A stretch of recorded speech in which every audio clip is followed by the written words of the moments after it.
녹화 들어가도록 하겠습니다.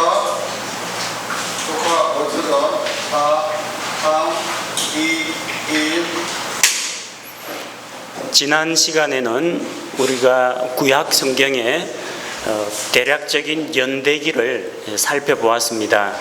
자, 이번 시간에는 이스라엘 민족의 그 이집트 생활 기간에 대해서 살펴볼 텐데, 먼저 출애굽과 관련된 연대기를 다시 한번 간단히 정리를 해보도록 하겠습니다. 자, 이스라엘이 이집트에 체류한 기간을 430년으로 보는 견해가 있고 215년으로 보는 견해가 있다. 지난 시간에 두 가지를 말씀드렸습니다. 자, 그런데 성경 기록에 비추어 볼 때 가나안 땅에서 체류 기간 215년, 그리고 이집트에서 체류 기간 215년, 그렇게 보는 것이 성경 말씀에 비추어서 더 합당하다라고 말씀을 드렸습니다. 자, 지난 시간에 우리가 살펴본 바에 의하면 이스라엘이 이집트에서 나왔을 때, 그때가 BC 1491년으로 추정된다고 했습니다. 여러분, 흠정역 성경 뒤쪽에 나오는 성경 연대기의 74쪽, 75쪽을 수시로 참고하시기 바랍니다. 자, 그런데 아브라함이 하나님으로부터 약속의 말씀을 받고 믿음의 출발을 한 때가 언제냐? 1491년으로부터 430년 이전이라고 성경에서 말하고 있습니다. 갈라디아서 3장 17절에서 하나님께서 아브라함과 세우신 언약은 430년 뒤에 주어진 율법이 패할 수 없다라고 했습니다. 그래서 아브라함이 믿음으로 출발한 것부터 시작해서 시내산에서 율법을 받기까지가 430년이라고 했습니다. 그러니까 1491년에서 430년 이전에 아브라함의 믿음의 출발이 나옵니다. 그게 BC 1921년입니다. 성경 연대기에서 BC로 1921년 찾아보면 아브라함 갈대아 우르 출발, 떠도는 일 시작, 방랑 생활의 시작이 이때라는 겁니다. 자, 그리고 이 창세기와 출애굽기 요거를 연결시켜 주는 사람이 있죠. 야곱입니다. 가나안 땅에 있다가 가족들을 이끌고 이집트로 내려왔기 때문에 야곱이 중요합니다. 자, 야곱이 태어난 때는 언제인가? 우리가 지난번에 구약시대의 족장들의 나이를, 성경에 나오는 나이를 다 더해가지고 그 대략적인 연대를 추정을 해봤죠. 야곱이 출생한 시기를 BC 1836년으로 잡고 있습니다. 야곱이 이집트에 내려온 때는 언제인가? 요셉의 초청으로 야곱과 그 가족이 파라오 앞에 왔을 때 파라오가 야곱의 나이를 물어봅니다. 야곱이 그때 자기가 지금까지 살아온 인생의 여정 일수가 130년이라고 했습니다. 야곱이 1836년, BC 1836년에 태어나서 130세 될 때 이집트에 내려왔습니다. 그러니까 BC로 환산하면 BC 1706년에 야곱이 이집트에 도착했다는 걸 알 수가 있습니다. 그러면은 아브라함 언약이 BC 1921년, 그리고 야곱 일가족이 이집트에 내려온 게 BC 1706년, 요 사이 시간 간격이 215년입니다. 그러니까 가나안 땅에서 체류했던 전체 기간이 215년이라는 겁니다. 그리고 BC 1706년에 야곱 일가족이 이집트에 도착했죠. 자, 그런데 이 야곱의 자손, 이스라엘 자손이 이집트에서 6월절 어린 양의 피로 출애굽하는 때가 BC 1491년입니다. BC 1706년과 1491년 몇 년 차입니까? 215년입니다. 가나안 체류기간 215년, 이집트 체류기간 215년, 그들의 방랑하던 총 연수는 합계 430년이라는 겁니다. 이렇게 해서 우리가 지난 시간에 이집트 체류기간에 대한 걸 간단히 정리를 해보았습니다. 그 다음에 이집트로 내려온 그 야곱의 죽음, 그리고 창세기 50장 마지막에서 요셉의 죽음까지 얼마만큼 세월이 흘렀느냐. 출애굽기 창세기 47장 28절에 보니까 야곱의 전체 생애가 147세였다고 합니다. 야곱은 147세를 향유하고 이집트에서 죽었습니다. 그가 이집트에 내려왔을 때 나이가 130세였으니까 이집트에서 생활한 기간은 147 빼기 130 하니까 17년 동안 이집트에서 생활했다는 걸 알 수가 있죠. 야곱이 출생한 게 앞서 족장들의 연대표에서 BC 1836년이라고 했고, 그가 그로부터 147년 뒤에 수명을 다하고 죽게 됩니다. 1836에서 147을 빼니까 야곱이 죽은 것은 BC 1689년입니다. 뒤에 나오는 성경 연표에서 BC 1689년 찾아보면 야곱 사망 그렇게 표기가 되어 있죠. 다 이런 식으로 계산을 해서 이 성경 연대에 도표를 만든 겁니다. 자, 그러면 야곱이 죽고 바톤을 요셉에게 넘겨주는데, 야곱이 요셉을 낳았을 때 나이가 91세였습니다. 그가 에서를 피해가지고 도피 생활을 시작할 때가 77세였고, 그 앞쪽에서 왜 77세인가 다 다루었습니다. 자, 그런데 두 아내를 얻기 위해서, 라헬을 위해서 7년, 레아를 위해서 7년, 14년 동안의 종살이가 끝나고 이제 외삼촌한테 나 의무 노동기간 다 채웠으니까 가겠습니다 할 때 바로 그 무렵에 요셉을 낳게 됩니다. 그러니까 14년간 라반과의 노동계약이 끝나고 가려고 하죠. 그때 라반이 한 번 더 붙잡습니다. 재산을 모으기 위해서 6년 더 일을 하게 되는데, 바로 그 14년 계약이 완료되었을 때 요셉을 낳게 됩니다. 77세에서 14년 흘렀으니까 91세에 요셉을 낳았다는 이야기입니다. 자, 그러면은 야곱이 출생한 것은 BC 1836년이고 91세에 요셉을 낳았죠. 그럼 요셉은 몇 년도에 태어났습니까? 1836에서 91을 빼니까 BC 1745년에 출생했습니다. 자, 성경 연대기 75쪽에서 BC 1745년 요셉 출생 괄호 라헬이 낳았다 그렇게 기록되어 있죠. 이렇게 연대기를 만들어 나가는 겁니다. 그런데 요셉의 전체 생애는 창세기 50장 26절에 보면은 요셉이 110세에 죽어서 이집트에서 입관되는 이야기가 나옵니다. BC 1745년에 태어난 요셉이 110년 후에 죽게 됩니다. 1745에서 110을 빼니까 BC 1635년에 요셉이 죽습니다. 자, 그럼 창세기에 나오는 하나님의 천지창조 BC 4004년, 그리고 창세기 50장에서 요셉이 죽는 게 BC 1635년, 창세기 연대는 다 나왔습니다. 근데 문제가 뭐냐면 창세기 5장과 11장에 이 족장들의 나이, 셋의 계통으로 내려오는 이 족장들, 그 다음에 노아 홍수 끝나고 셈 계열로, 노아의 아들 셈 계열로 내려온 족장의 나이는 창세기에 상세하게 설명이 되어 있습니다. 문제는 요셉 이후로는 족장들의 나이나 수명이 정확하게 기록되어 있지 않다는 겁니다. 또 자녀를 낳았다고 했는데 이 자녀를 몇 세에 낳았는지가 언급이 되어 있지 않습니다. 그래서 출애굽기 안에서의 그 연대를 추정하기가 쉽지가 않습니다. 직접 계산은 곤란합니다. 그래서 AM 연대기, 세상의 역사가 시작된 연대를 참고해 가지고 간접적으로 추정을 해보도록 하겠습니다. 잘 따라오셔야 됩니다. 자, 아브라함 언약에서 요셉의 죽음까지 얼마나 기간이 흘렀는지 살펴보도록 하겠습니다.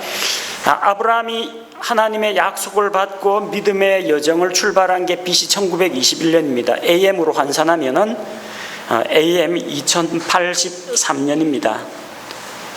성경 연대기 74쪽이죠. AM 2083년, BC 1921년 아브라함이 믿음의 출발을 했습니다. 그럼 요셉이 죽은 때는 언제인가? 요셉이 죽은 게 아까 조금 전에 BC 1635년이라고 했죠.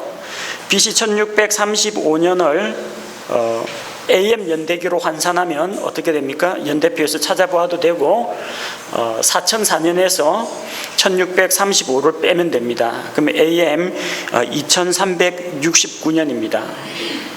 자, 그러면은 아브라함이 약속을 받고 출발한 때 AM 2083년, 그리고 요셉이 죽은 때 2369년, 요 차이를 구하면 되겠죠. 2369년에서 2083년까지 몇 년이 흘렀느냐? 286년 걸렸습니다. 아브라함 언약으로부터 요셉의 죽음까지가 286년입니다. 요거 일단 기억해 두겠습니다. 자, 그런데 요셉의 죽음 이후로부터, 그러니까 말하자면은 창세기 50장 26절이 끝난 그 이후로부터 모세의 출생까지 몇 년이 걸렸느냐 하는 겁니다. 자, 전체 430년을 이렇게 세 부분으로 나눌 수가 있습니다. 아브라함이 믿음의 출발을 한 것부터 시작해서 요셉의 죽음까지, 창세기 50장까지죠. 창세기 12장에서 50장까지. 요 얼마예요? 286년입니다. 그거하고 정확한 수치는 모르지만 요셉이 죽고 난 이후에 모세가 태어나기까지, 요셉의 죽음 이후 모세가 태어나기까지를 모르니까 미지수 X로 놓았습니다. 그 다음 모세가 태어나서 출애굽하는 때까지가 80년입니다. 40세에 나가서 자기 민족을 구하려고 이집트 노예 감독관을 쳐 죽이고 살인자가 되어가지고 미디안 광야로 도망갔다가 40년 뒤에 미디안 광야에서 40년간 목자 생활을 하다가 하나님께서 호렙산에서 그를 부르시게 되죠. 그가 하나님 앞에 부르심을 받았을 때가 80세입니다. 자, 그러니까 286 더하기 X 더하기 80 하면 요 전체 기간이 430년 돼야 된다는 겁니다. 자, 그러면은 우리 수학 문제입니다. X만 남겨놓고 286하고 80을 괄호로 묶어서 우변으로 이항시키면 되겠죠. X는 430 마이너스 괄호 열고 286 더하기 80 산수입니다. 자, 그러면은 그 미지수 X, 요셉의 죽음 이후부터 모세의 출생까지 몇 년이 걸렸느냐? 64년 걸렸습니다. 그럼 모세가 출생한 건 언제냐? BC 1635년, 이 숫자가 뭐라고 했어요? 요셉의 죽음이라고 했죠. 요셉의 죽음으로부터 64년 걸렸다니까 64년 뒤 1635에서 64를 빼면 1571, BC 1571 뭐예요? BC 1571 출애굽 사건이죠.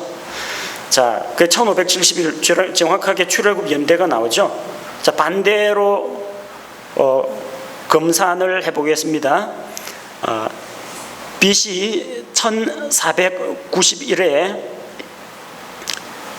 BC 80년을 더하면은 요셉이 죽었을 때 모세가 태어났을 때부터 시작해서 모세의 출생으로부터 80년 뒤에 출애굽을 하게 되죠.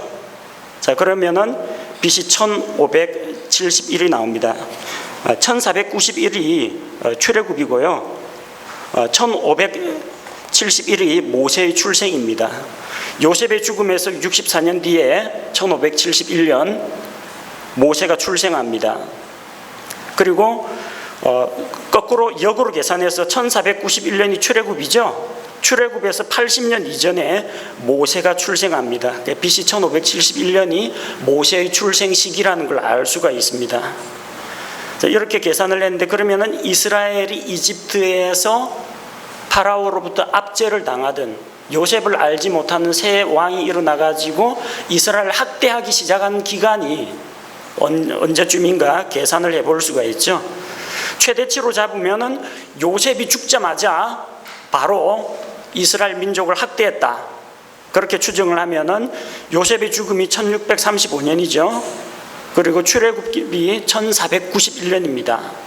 만약에 요셉이 죽고 나서 이집트 왕가에서 이스라엘을 대하는 태도가 바로 바뀌었다 하면은 144년 동안 새로운 왕이 일어나서 이집트 민족을 학대했다는 겁니다. 최소로 잡으면은 모세가 출생할 때부터 이집트에서 완전히 빠져나오기까지 그 80년 동안 학대를 받았다.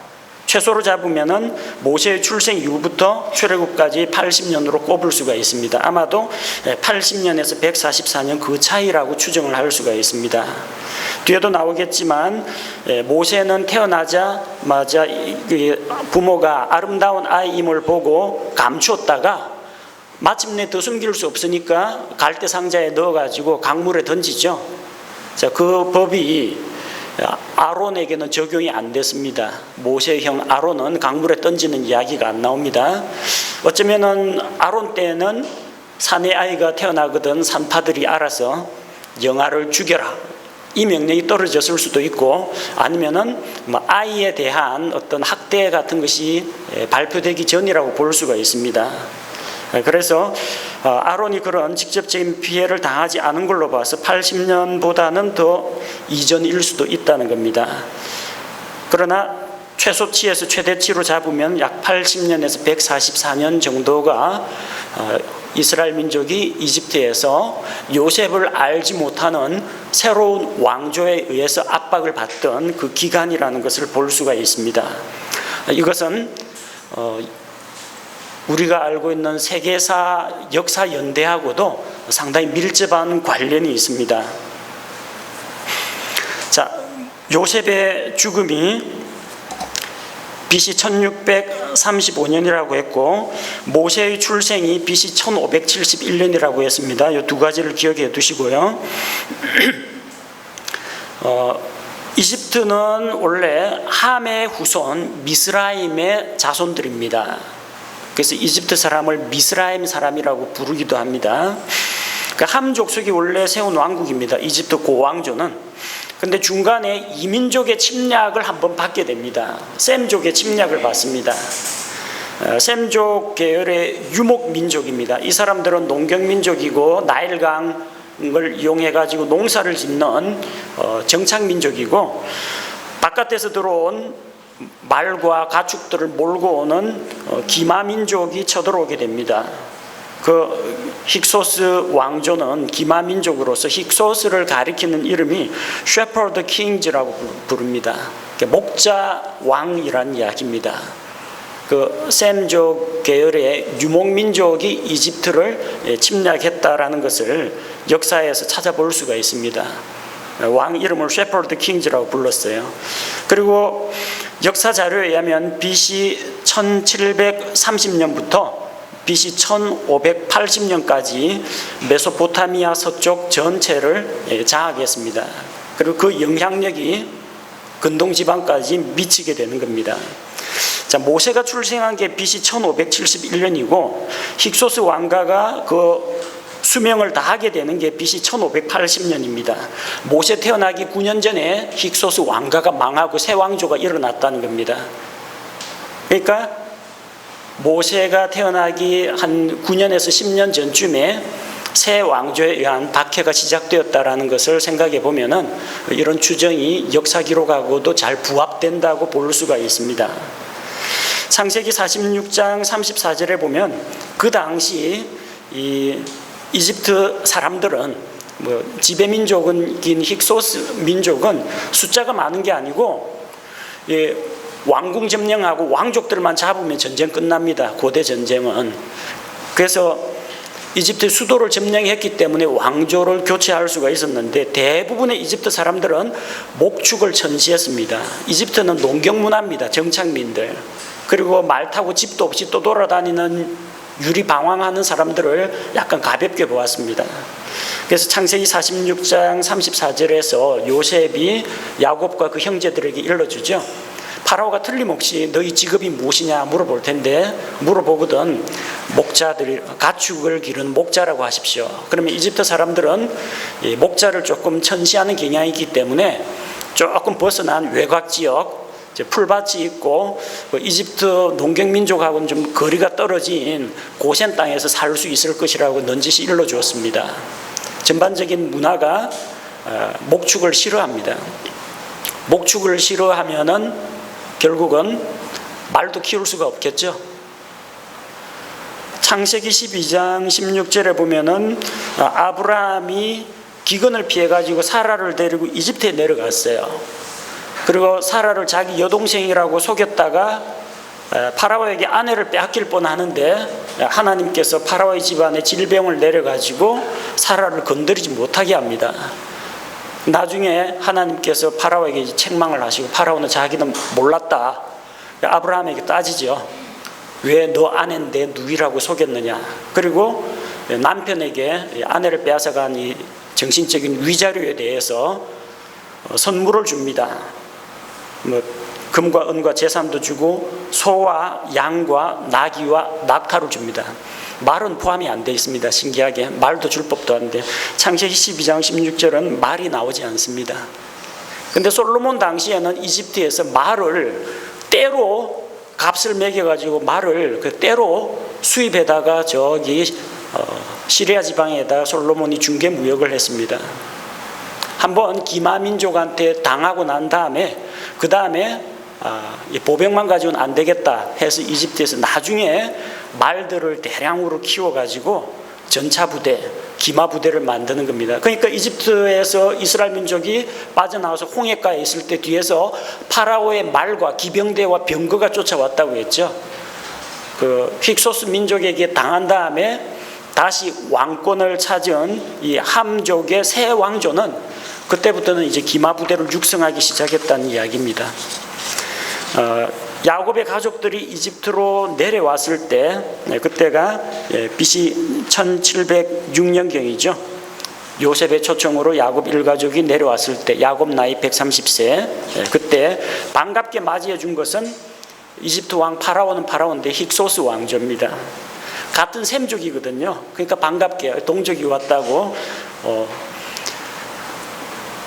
요셉이 자기 형들과 상봉해가지고 막 얼싸안고 울고 하니까 그 울음소리가 파라오의 왕궁에까지 들렸습니다. 이게 무슨 일인지 알아보라고 하니까 그 요셉의 형제들이 왔다고 하니까 파라오가 그 형제들뿐만 아니라 집안 식구들 다 불러들여라.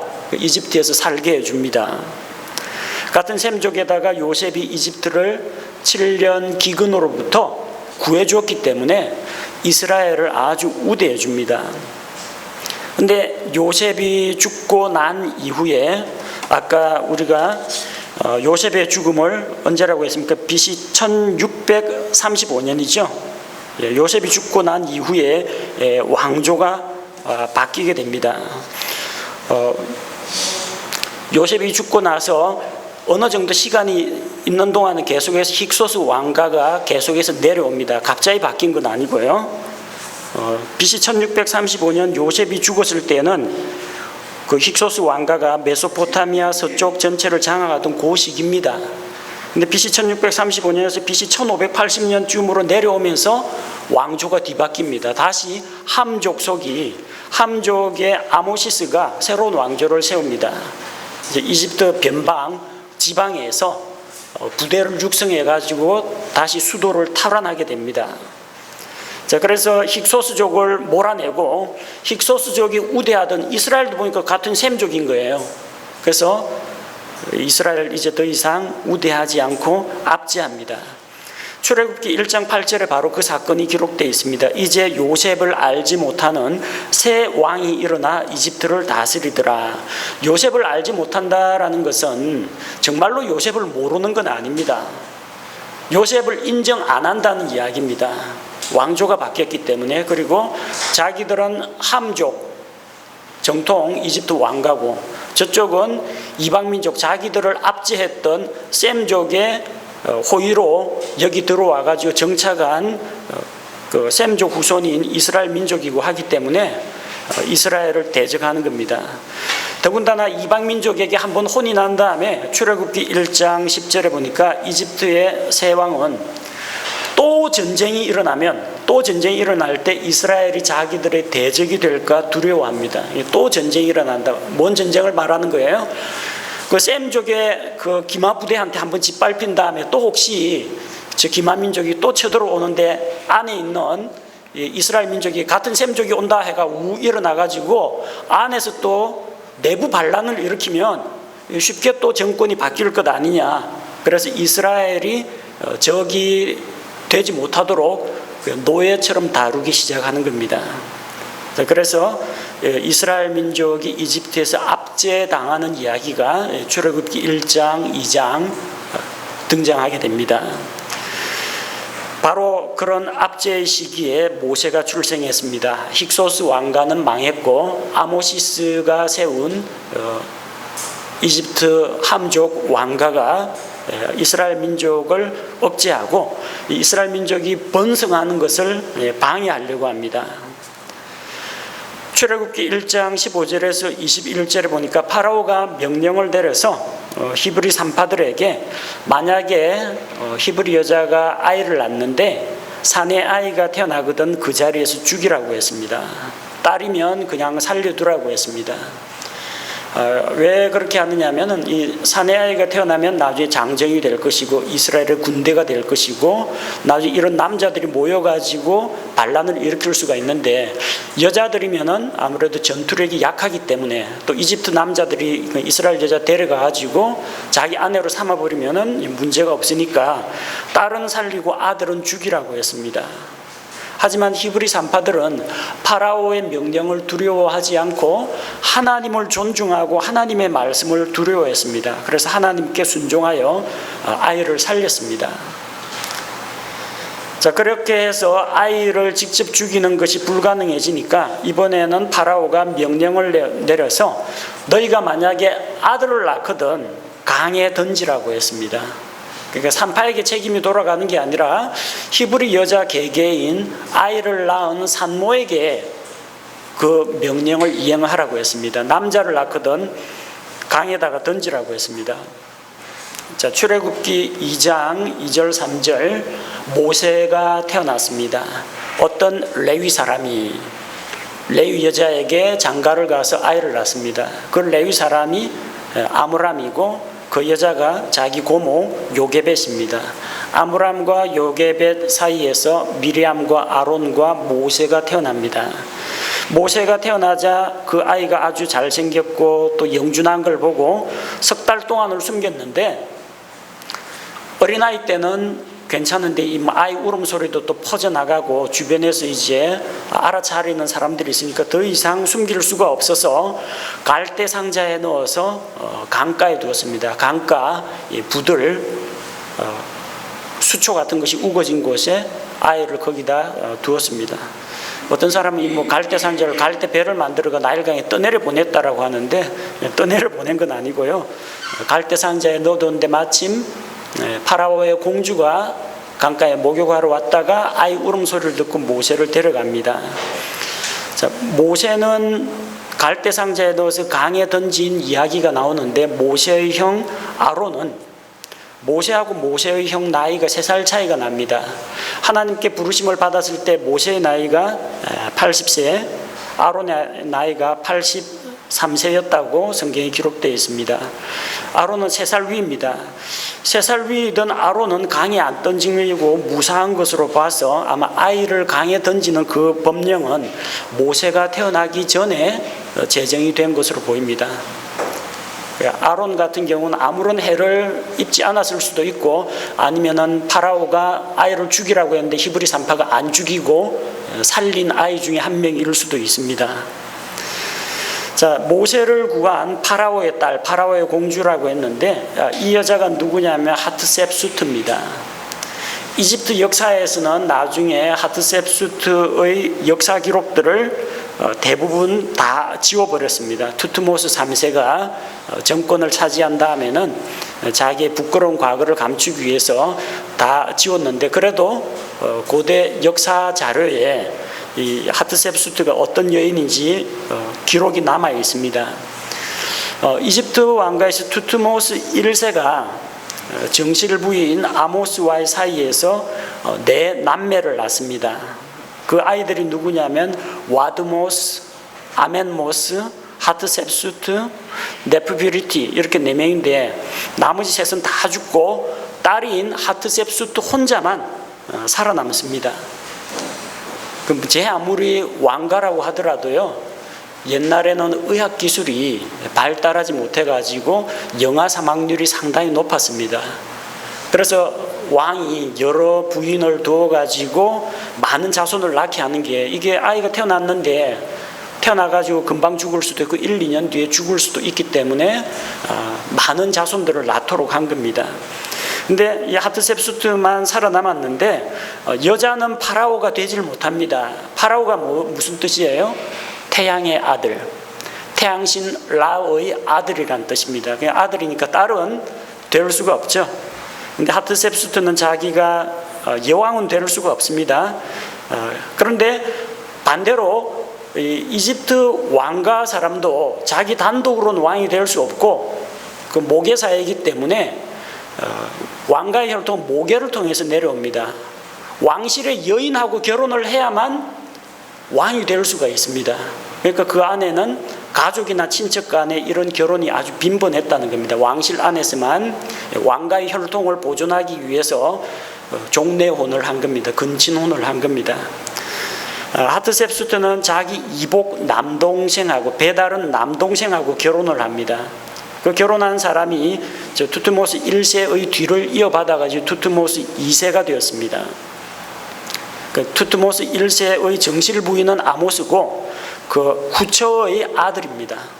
이복 남동생하고 결혼을 했는데 또 이 남편 투트모스 2세가 몸이 아주 허약했습니다.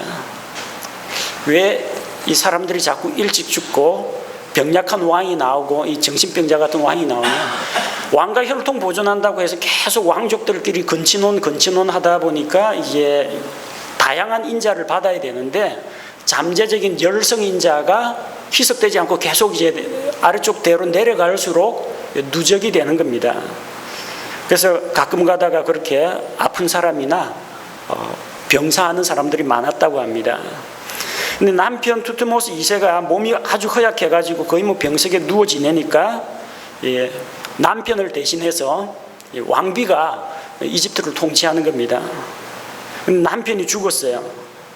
자, 남편이 죽으면은 왕이 죽으면 왕비도 필요가 없는 거죠. 근데 왕가 혈통은 누가 가지고 있어요? 하트셉수트가 가지고 있습니다. 그리고 하트셉수트의 딸이 가지고 있습니다. 왕가의 혈통은. 왕이 되려면 이 두 사람 중에 한 사람하고 결혼을 해야 됩니다. 그래서 하트셉수트는 새로운 남자한테 시집을 가지 않고 뭐 그 사람이 남자 선택을 결혼하자면 그 사람은 당장에 파라오가 됩니다. 그렇게 하지 않고 자기 딸 네페르라를 이복 조카하고, 또 근친혼입니다. 이복 조카하고 결혼을 시킵니다. 투트모스 3세입니다. 이때 투트모스 3세가 6살입니다. 그러니까 뭐 하자는 이야기예요. 꼬맹이 데려다가 형식적으로 이제 파라오의 왕위를 잇도록은 하는데 6살짜리 아이가 뭘 압니까? 하트셉수트가 혼자서 여왕으로서 섭정을 한 겁니다. 여왕이라는 명칭은 없지만 이집트의 절대 권력자입니다. 그러니까 히브리 아이는 강에 던지라 했는데 하트셉수트한테 이 법이 통하지가 않습니다. 내가 키우겠다 하면은 하트셉수트 말이 법입니다. 히브리 사람의 아이구나라고 발견했잖아요. 그러면 왕명에 의해 가지고 법령에 의해서 아이를 강물에 빠져 죽게 해야 되는데 내가 키울 테니까 입 닫고 있으라 해가지고 하트셉수트가 왕실로 데려가도 입을 뻥끗할 사람이 없습니다. 밑에는 6살짜리 그 투트모스 3세가 아장아장 걸어다니고 있고 자기 장모가 어디서 아이를 하나 안고 왔는데 6살짜리 아이가 그게 설마 자기 경쟁자라고 생각하겠습니까? 어릴 때부터 시키면 시키는 대로 말을 들었었는데, 그러니까 모세가 파라오의 왕실에서 왕자 대접을 받으면서 자라더라도 그가 히브리 사람이라도 반대를 하거나 이의를 제기할 사람이 아무도 없다는 거예요. 40년 동안 그렇게 키워도 신하들이고 왕족도 입도 뻥끗 못합니다. 하트셉수트가 여왕과 같은 권력을 가지고 있습니다. 자, 그런데 이 아이도 6살이 되고 나중에 뭐 10살 되고 20살 되고 이제 돌아가는 거, 세상 돌아가는 거 알고 또 서서히 이 투트모스 3세가 성장을 하니까 신하들 중에 그의 편에 이제 붙으려고 하는 사람들이 서서히 늘어나게 되는 거죠. 세력을 모아가지고 하트셉수트를 견제하고 29세 때 정권을 잡습니다. 그 정권을 완전히 장악한 건 아니에요. 왜냐하면은 하트셉수트가 임명한 나이 많은 신하들이 대거 포진하고 있기 때문에 정권은 이제 장모님 이제 저도 성인이 되었으니까 파라오로서 이집트를 다스리겠습니다 하면은 이제 섭정은 피할 수가 있는데 간섭하고 견제는 이제 피할 수가 없는 거예요. 투트모스 3세는 그래서 이 하트셉수트 여왕이 데리고 온 히브리 사람의 아이 모세를 미워합니다. 근데 함부로 손을 댈 수는 없어요. 근데 사건이 한번 일어나죠. 모세가 40세가 되었을 때 자기 동족을 돌아보러 갔는데 이 학대당하는 동족을 보고 노예 감독관을 때려 죽입니다. 나중에 그게 탄로가 났어요.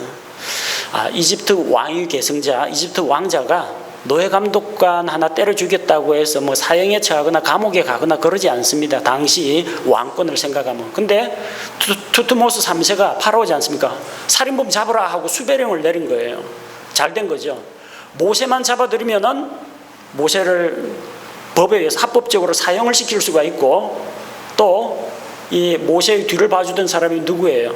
섭정을 하던 하트셉수트예요. 그럼 하트셉수트를 견제하고 밀어낼 수가 있다는 거예요. 그래서 왕자가 살인을 했지만 쫓기는 신세가 되어가지고 도망치게 됩니다. 미디안 광야로 도망가게 됩니다. 출애굽기 2장 23절 25절 요때 이제 쫓기다가 4장 19절에서 하나님께서 내 생명을 찾던 자들이 이제 다 죽었느니라. 모세의 생명을 찾던 투트모스 3세가 죽은 이후에 이집트로 돌아옵니다. 그래서 이집트에서 일어난 10가지 재앙 그리고 출애굽 사건은 투트모스 3세의 아들 아멘호텝 2세 때 일어난 사건입니다. 출애굽기 2장을 우리가 조금 더 살펴보면 모세는 이집트 왕자로 자랐습니다. 사도행전 7장 22절에 나오는 스데반의 설교를 보면 모세는 이집트의 왕자로서 이집트의 모든 학문, 기술, 지식 이런 것들을 다 교육을 받았습니다. 최고의 교육을 받았습니다. 이집트의 학문과 지혜에 능통했습니다. 왕실 교육을 받았기 때문에 문자, 언어, 예술, 수학, 천문학 여러 가지 복합적인 교육을 받았을 겁니다. 그래서 모세는 자기가 뭐라도 된 양 생각하고 사도행전 7장 23절 24절 보니까 40세 되었을 때 억울한 일을 당하는 자기 형제들을 구하려고 했습니다. 동족을 학대하는 관리를 죽이고 내가 동족을 구했다. 하나님께서 이 히브리 민족을 내 손을 통해서 구원하신다라고 생각했습니다. 다음날 나가보니까 자기 동족들끼리 싸우고 있어요. 그래서 두 사람을 말리고 그 잘못한 쪽에 너 잘못했다라고 이야기하니까 그 잘못한 쪽이 누가 너를 우리의 재판장으로 세웠느냐, 내가 어저께 이집트 사람을 죽인 것처럼 나도 죽이려고 하느냐 하니까 모세는 자기가 이집트 사람을 죽인 그 사건이 탄로가 났다는 걸 알고 미디안 광야로 도망가게 됩니다. 투트모스 3세는 모세를 잡으려고 하죠. 이제 섭정은 끝났고 투트모스 3세가 이제 막 권력을 차지하려고 하는데 건수가 하나 걸렸습니다. 하트셉수트의 거의 뭐 수족이라고 할 만한 뒤를 봐줄 수 있는, 노후를 봐줄 수 있는 모세만 잡으면은 하트셉수트의 측근과 또 그녀를 밀어낼 수가 있다고 생각을 한 겁니다. 자, 그래서 모세는 죽음을 피해서 미디안 광야로 도망가서 40년간 생활하게 됩니다. 모세가 미디안 땅에 이르렀을 때 올로웰의 그 딸들이 양들을 치는데 양떼에게 물을 먹이려고 하는데 목자들이 방해를 합니다. 우물이 있으면은 물의 증발을 막기 위해서 커다랗고 넓적한 돌을 굴려서 우물 입구를 막아 놓습니다. 여자들은 못 듭니다. 그래서 물을 먹이려고 하는데 목자들이 방해를 하니까 모세가 돌을 치우고 물을 먹이게 해서 호의를 베풉니다.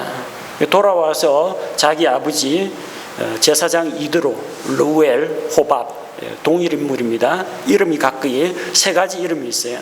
이드로가 자기 딸들이 오늘은 어떻게 이렇게 일찍 돌아왔느냐, 어떤 히브리 사람이 우리를 도와줬습니다 하니까 그 사람을 데리고 오라. 그래서 식사를 대접하고, 마침 모세가 갈 곳도 없고 집도 없고 직장도 없고 하니까 자기 집에서 양떼를 돌보는 일을 하게 하고 자기 딸 십보라하고 맺어줘서 그를 자기 사위로 삼습니다.